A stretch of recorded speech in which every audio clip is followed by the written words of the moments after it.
Professor Jim Fetzer. We've not only been able to falsify, refute the alleged physics of the situation, but essentially everything the government has told us about 9/11 is false. Let me offer an illustration. I've always been very suspicious of this scenario in which a ragtag group of terrorists with box cutters could overtake 4 commercial airliners. In my opinion, any group of American passengers confronted with a couple of terrorists with box cutters would have beaten them to death with their luggage. So let me offer you my top 10 reasons for thinking they are fake. And where's Paul Schaefer when you need him? Number 10 top reason for thinking the hijackers are fake. Their names do not appear on any passenger manifest. That's not easy to arrange, my friends. If you know of any other case, I'd be interested in hearing it. Number 9, none of them were subject to any autopsy. Would have been interesting, powerful evidence if, in fact, we had some bodies here to offer some proof, but there is none. Number 8, top 10 reason for thinking these hijackers are fake. 5 to 7 at least have turned up alive and well and living in the Middle East. They've even been interviewed by the BBC and The Guardian in the UK. Now, I dare say that if they were actually killed in the impact of these airliners, then it's even more difficult to imagine how they could have arranged those interviews. Reason number 7. The FBI, nevertheless, has not revised its list. This is quite surprising. They have to be aware. David Ray Griffin's second book on 9/11, the 9/11 Commission Report, Omissions and Distortions, makes this point as his number 1 item. They have to know, yet they have not revised their list.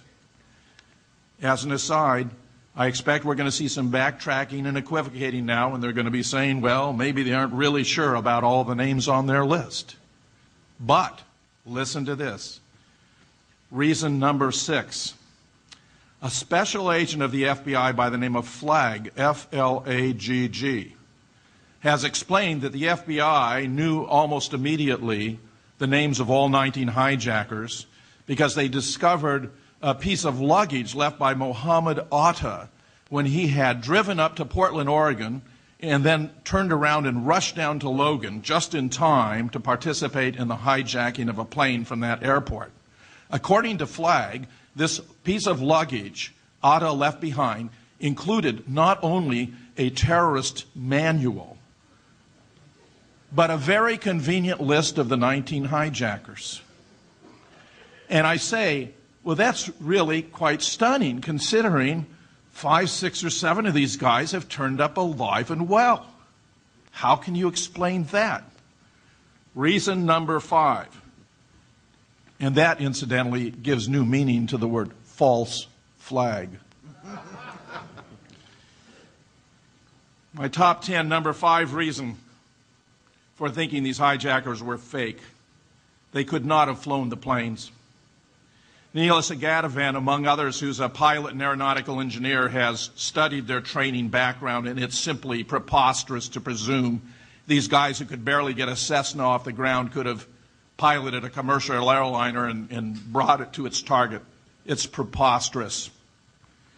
Top 10 reason number 4.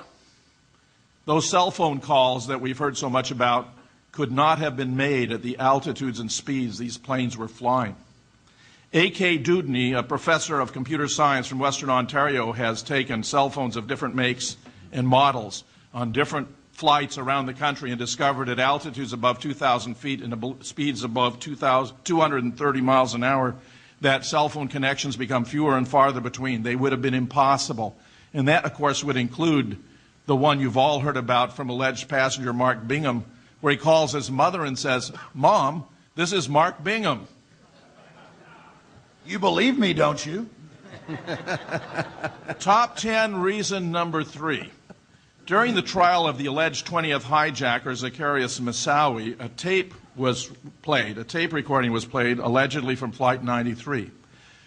which included the passengers discussing how they were going to attempt to break down the cabin door using a drink cart. One astute student of the case wrote me to point out that this was ostensibly a cockpit voice recording, and that cockpit voice recorders do not record voices in the passenger compartment. Top 10 reason number 2 why these hijackers appear to be fake. The last words attributed on that tape to the hijackers who were facing imminent death was Allah Akbar, which is Arabic for God is great, God is great.